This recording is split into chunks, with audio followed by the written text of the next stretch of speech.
少嘅時間，同大家重溫一下特設銷售計劃。我橫掂都係買樓㗎啦，梗係喺政府度安全啲啦。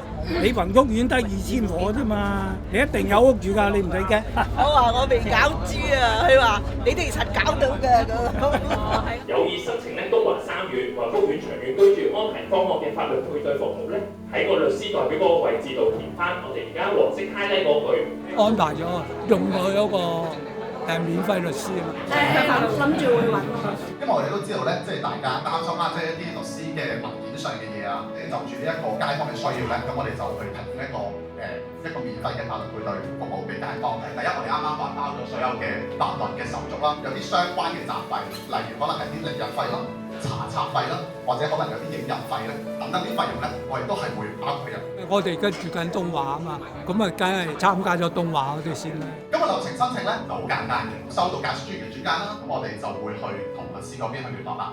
咁律師收到所有嘅事情之後咧，就喺唔到5日之內咧，就會去聯絡街坊去安排相關嘅後續程序嘅。